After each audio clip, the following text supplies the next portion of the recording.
Good afternoon, I'm Georgia Lupton with 2NURFM Hunter News. New figures show Hunter parents paid almost $5 million in public school fees last year.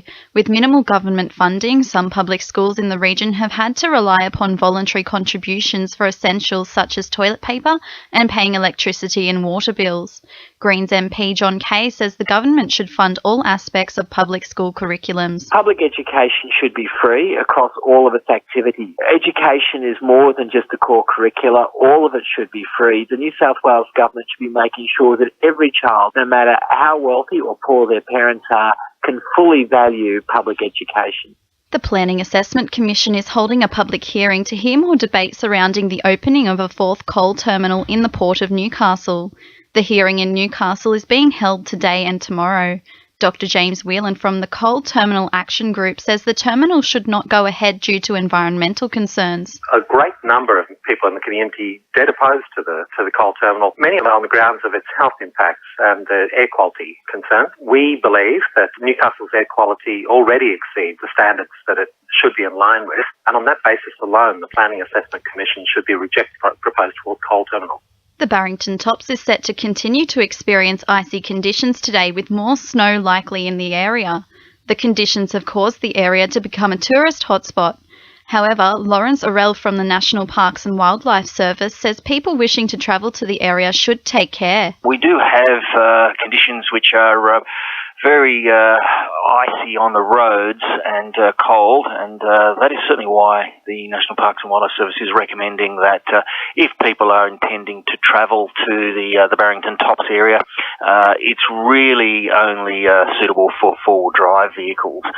Minister for Small Business Bruce Bilson will visit the Patterson electorate today to discuss the future of small business within the community. The federal member for Patterson, Bob Baldwin, will host two small business forums in Nelson Bay and Thornton featuring the minister as a guest speaker. Bob Baldwin says this is a valuable opportunity to grow jobs quickly by stimulating confidence within small businesses. I wanted Bruce Bilson to come to sit down and meet with small business operators in my electorate so he can understand what is happening, what is needed to be done so that we can together grow our local economy, create job opportunities and long-term sustainability and prosperity for everyone. The final week of Hunter New England Health's free blood lead level testing commences this week for residents of Spears Point, Boolaroo and Argenton.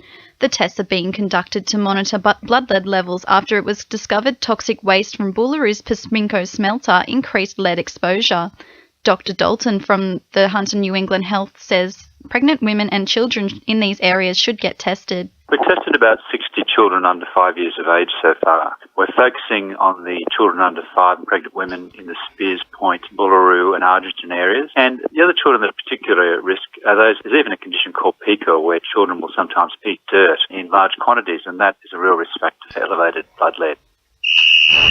Sport, thanks to our sponsor Warners Bay Sports Club. The return of halfback Tyrone Roberts wasn't enough to lift the Knights to victory over the Canberra Raiders on Friday night. Roberts returned alongside forward Jeremy Smith, but the side still went down 36-22. Despite the result, coach Rick Stone says Roberts' return was a strong one. Yeah, it was good. Yeah, first game back in about a month for T, and he showed he's a first-grade quality player, and he did some really good things. He had a couple of dips himself, had a couple of good kicks as well. So, yeah, some positive signs. Hamilton have run away with a 54-22 win over University in Newcastle and Hunter Rugby Union.